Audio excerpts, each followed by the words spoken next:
Mag-brunch na tayo. Ito ang iluluto ko. Isa sa mga iluluto ko, pork and Chinese leek.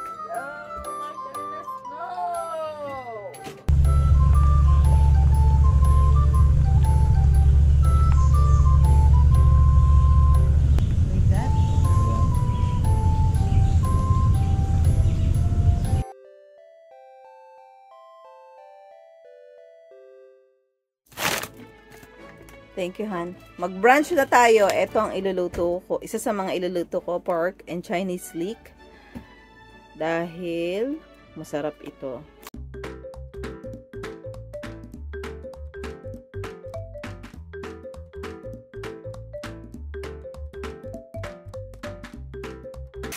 Tada! Luto na ang ating pork and Chinese leek dumpling. Ito na ang ating breakfast. Chinese leek dumplings, pogo, at gagawin ko pa lang oats. Kain tayo! Oh, Jennifer and Mom and Dad are waiting.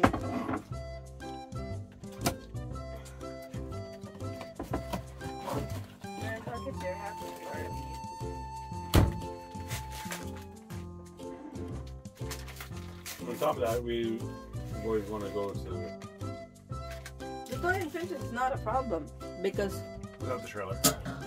Without the trailer?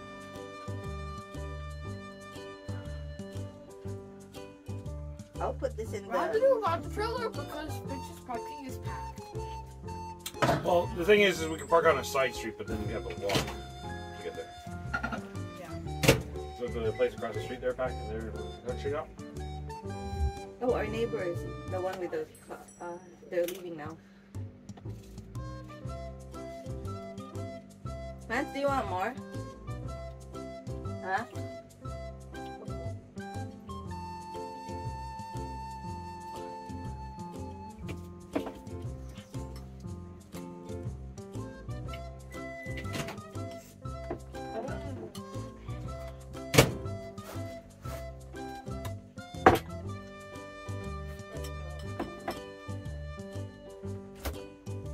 I'll make out oatmeal too. Sure. Just put a little bit.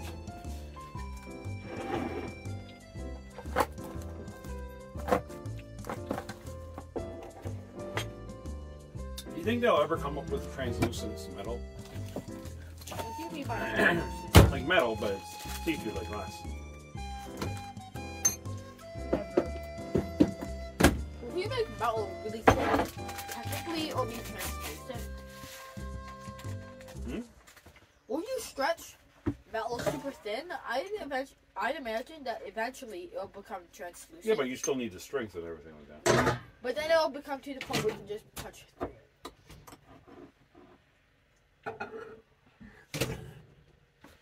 Or we can just make a little bar.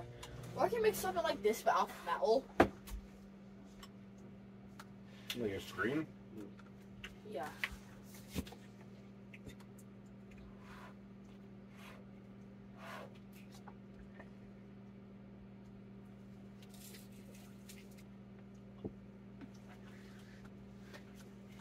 Oh my goodness, no!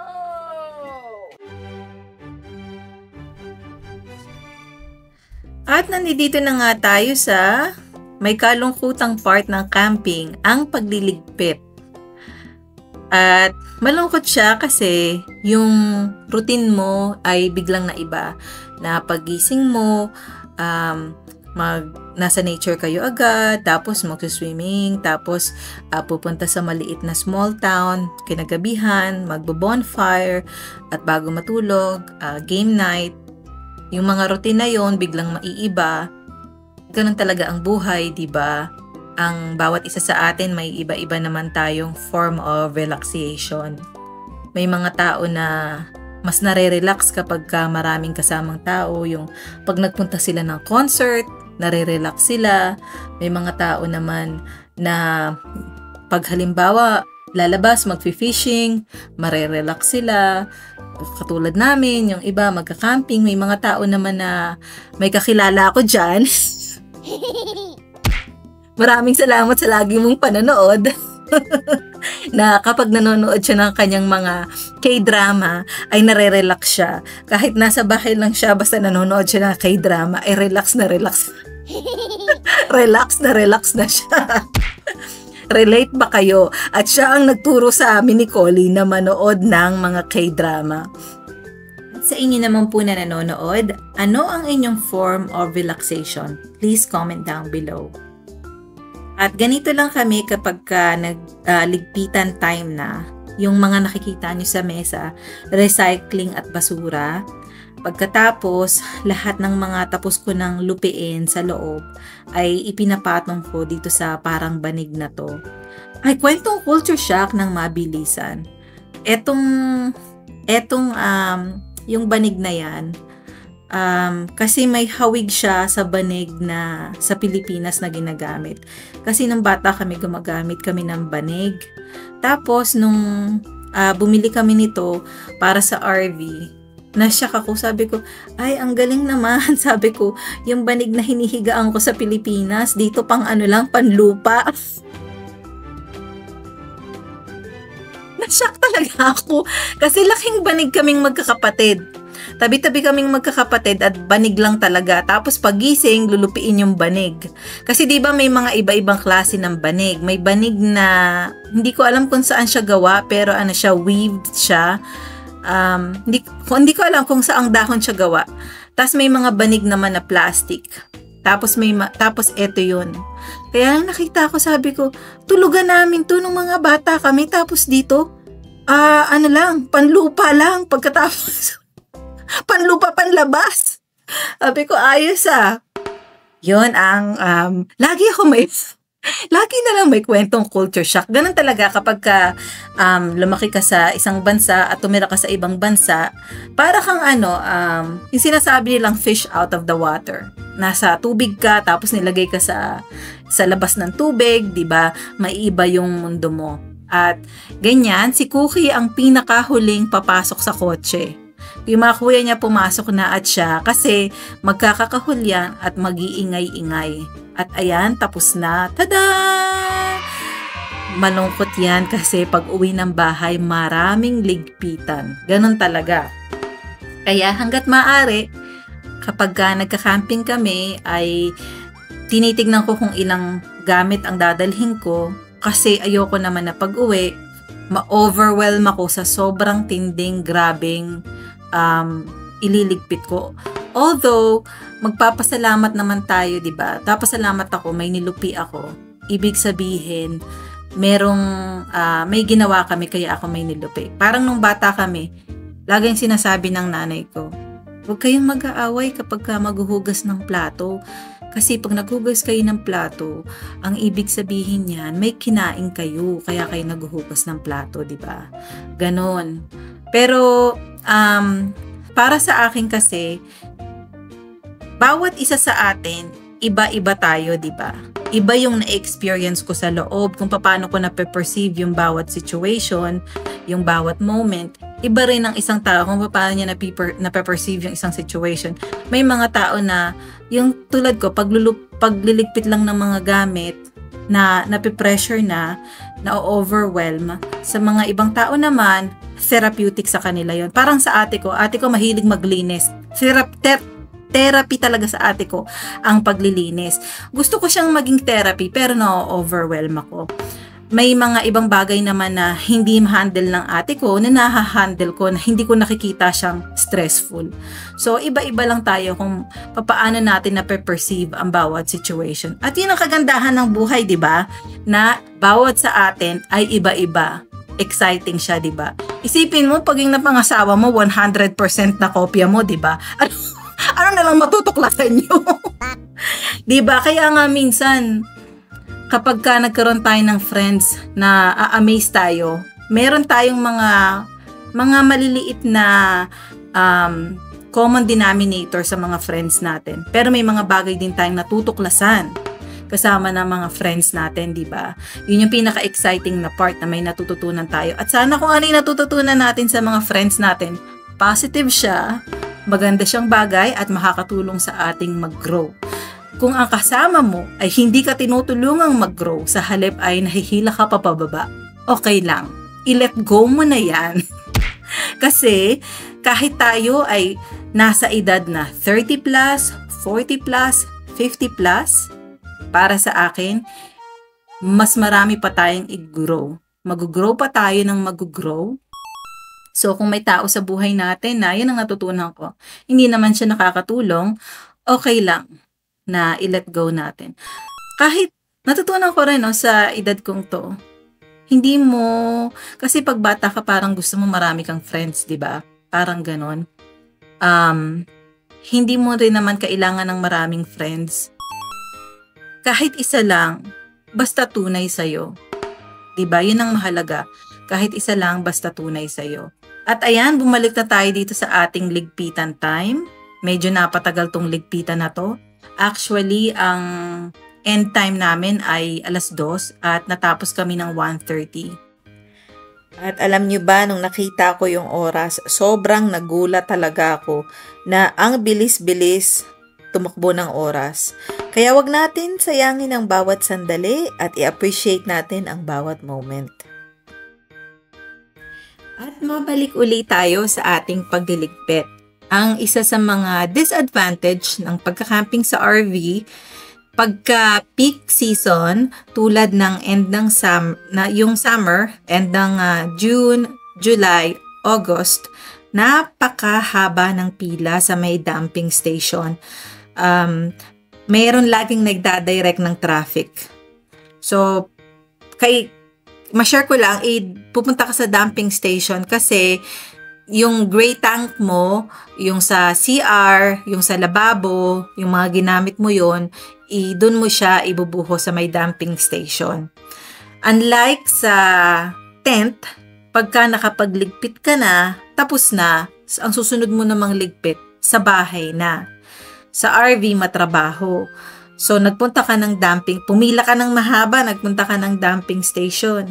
Pagkatapos mo noon, pupunta ka naman ngayon, magdadrive ka sa storage. At, so, ang igagawin mo, hindi pa doon natatapos, yung pagpunta mo ng storage, magmamaneuver ka na naman sa space na kung saan ilalagay mo yung RV mo. Tapos, pagkatapos noon, i-unhook mo yung trailer mo. Tapos, uuwi ka na. Pagkatapos, liligpitin mo na syempre yung mga nagamit mo. So, para sa akin, yun ang isa sa mga disadvantage kapag may RV ka. May advantage talaga at meron ding disadvantage. Parang sa tent, may advantage din at may disadvantage. At kung naka-curious kayo kung gusto nyong mag-camping, ang suggestion ko kung hindi nyo pa natatry, ay itry nyo siya ng summer. Huwag nyo siyang itry ng spring o fall. At pagkatapos, magsimula lang muna kayo sa maliit. Diba sa Lazada, meron ng mga tindang tent o camping gear? Kung nandito ka naman sa Amerika o sa Canada, tingin-tingin ka sa flyers ng simulan mong tignan yung mga prices ng tent. Yun ang isa sa mga magandang gawin. Pagkatapos, tingin-tingin ka rin sa thrift store kasi minsan talaga to sa thrift store, meron talagang mga good deals sa sleeping bag, sleeping mattress. Yung air mattress, para sa akin, hindi siya advisable na bilhin sa thrift store kasi paano kung may butas, magpapakahirap ka pang i-patch yung butas, di ba? So yun, tingin-tingin ka ng mga good deals, tapos magsimula ka lang. Huwag mo munang umpisahan sa mga yung napapanood mo sa mga YouTube na ganitong camping gear, ganyan. Kung meron kang mga plastic na baso, o mga utensils, dalhin mo na rin siya, ganon. Maliit lang muna para hindi ka ma-overwhelm at ma-enjoy mo. Kasi, di ba minsan nagbakasyon nga tayo, pagkatapos ng bakasyon parang hindi unwind ang nangyari kasi ang daming nabayaran. Di ba? Kaya, nag-unwind ka nga. Yung in-unwind mo ng ilang araw, ilang buwan mong inisip sa dami ng relate ba kayo? Sa dami ng binayaran. So, simula muna sa maliit. Okay. Napanood ko si Sir Jerry Esinares, ang kapatid natin dito sa YouTube. Nag-camping sila sa ituktok ng bubong. Shout out kay Sir Jerry and si Nares. Yun. Tapos sa taas ng bubong, ang taas ng avocado, namitas pa sila ng avocado. At yan lang ang ating mga behind the scenes story. At gusto ko na ring i-take itong opportunity na to. Hindi pa po tapos ang vlog. Gusto ko lang i-take ang opportunity na magpasalamat sa lahat ng bumate sa anak kong kambal na si Lance at si Lincoln. Maraming salamat po sa mga pagbati nyo, sa mga birthday wishes. Sobrang na-appreciate po ng mga anak ko. Thank you so much po.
Ooh.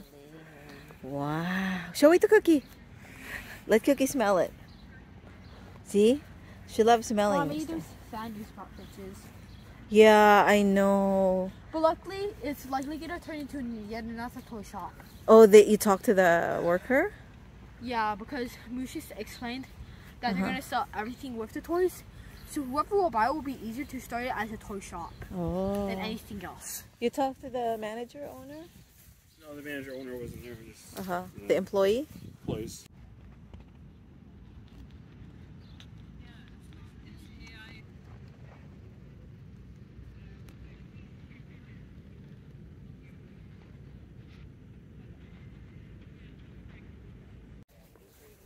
We're here at